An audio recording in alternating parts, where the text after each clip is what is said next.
ده برضو كراك فتيل اهوت زي اللي عاملينه قبل كده، بس ده بشكل تاني بطريقه تانيه.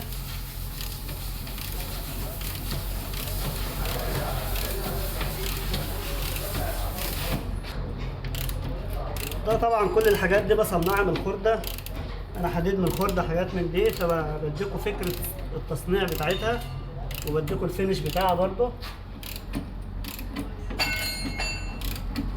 ده كريك ارتفاع عالي طبعا، لسه بيرفع كتير، لسه نص المسافه كمان هترفع.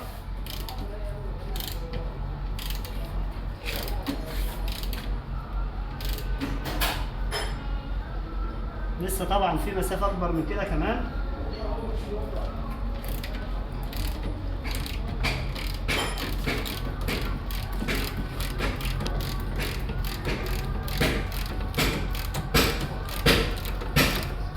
طبعا لو عندك دريل في الورشه ولا حاجه، انا عندي موجود، بس انا ايه اغلبيه الناس ما عندهاش.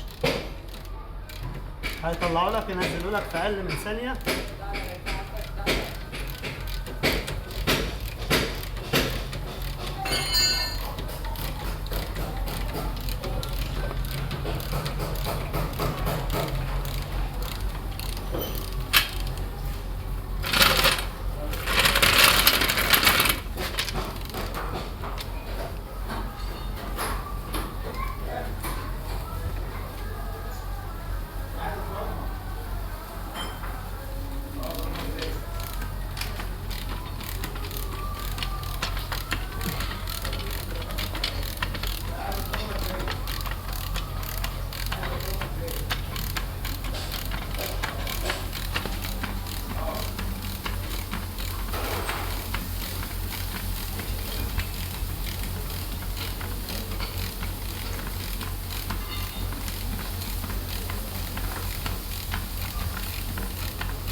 ارتفاع حوالي 70 سم ولا حاجة، أو ممكن يزيد برضه عن 70 سم.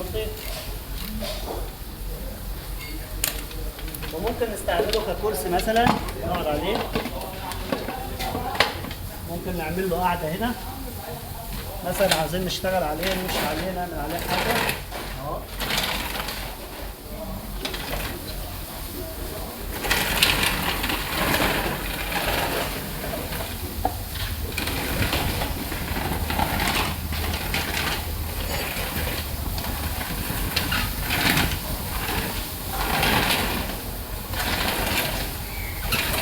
عاوز اشتغل مثلا في ارتفاع عالي، ممكن ارفعه واشتغل قدامي بنك ولا حاجه عاوز اشتغل عليه، ممكن ارفع واعمله مثلا زي كرسي بيترفع وبينزل في الارتفاع اللي انا عاوزه. عاوز اوطى شويه اشتغل تحت، اقوم موطيه ونازل شغال تحت، عاوز اطلع اشتغل فوق اشتغل.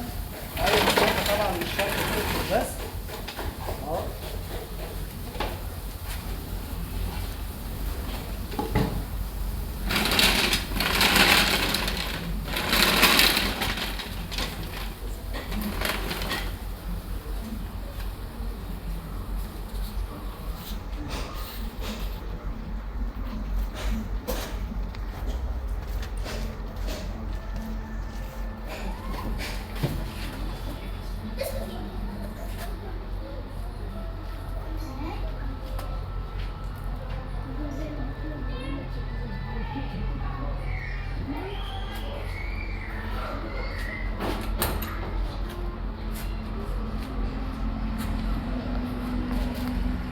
الخشبة دي طبعا كنا عاملينها عشان بنرفع عليها عربية، فعاملينها على الحرف بتاع العربية بالظبط، فحرينه من هنا بيخش في السوكة بتاع العربية عشان ما يتنهاش او يجرحها.